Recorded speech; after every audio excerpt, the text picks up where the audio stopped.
So ఇప్పుడే చూశాను movie. First thing first ఏంటంటే మా బెన్నీ అన్న చేశాడంటే ఖచ్చితంగా అది డెఫినెట్గా అదొక టేస్ట్ ఉన్న మూవీ, కంటెంట్ ఉన్న మూవీ అని ఆ నమ్మకంతో ఫస్ట్ నుంచి ఈ సినిమా కంటెంట్ అంతా ఫాలో అవుతున్నాను. సో ఫైనల్గా ఈరోజు చూశాను, చాలా చాలా చాలా బాగా అనిపించింది.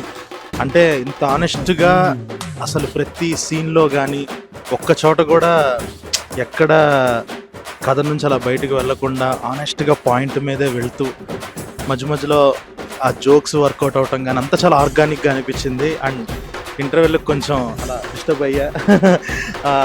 నాకు అలా డిస్టర్బ్ అవ్వడం అంటే చాలా ఇష్టం. నా దృష్టిలో డిస్టర్బ్ అవ్వడం అంటేనే సినిమా, అన్నకు కూడా తెలుసు అది.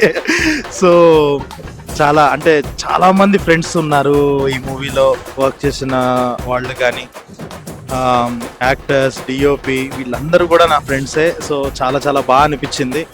ఫస్ట్ హాఫ్ బాగుంది, చాలా బాగుంది, ఇలాగుంటే చాలు సెకండ్ హాఫ్ అని అనుకున్నా. ఇంకా సెకండ్ హాఫ్కి వచ్చేటప్పటికి ఒక తిరుపతి కొండ ఎక్కుతున్నట్టే గ్రాఫ్ వెళ్తానే ఉంది పైకి. ఓకే, ఈ సీన్తో సేవ్ అయిపోయాడు అన్న ప్రతిసారి దానికన్నా మంచి సీన్ వస్తూ ఉంది. చాలా చాలా బాగా రాశారు, అసలు ఫెంటాస్టిక్ జాబ్ అసలు. సో చాలా బాగా అనిపించింది.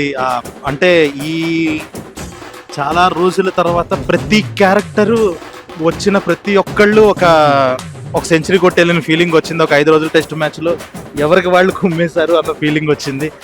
అండ్ ఈ లెవెల్లో పర్ఫార్మెన్స్ తీసుకోవడం కూడా మామూలు విషయం కాదు. సో ఖచ్చితంగా థియేటర్కి వచ్చి ఒక ఎమోషనల్ రైడ్ని ఎక్స్పీరియన్స్ చేయండి, మిస్ అవ్వద్దు. వాచ్ దండోరా ఇన్ థియేటర్స్. Thank you.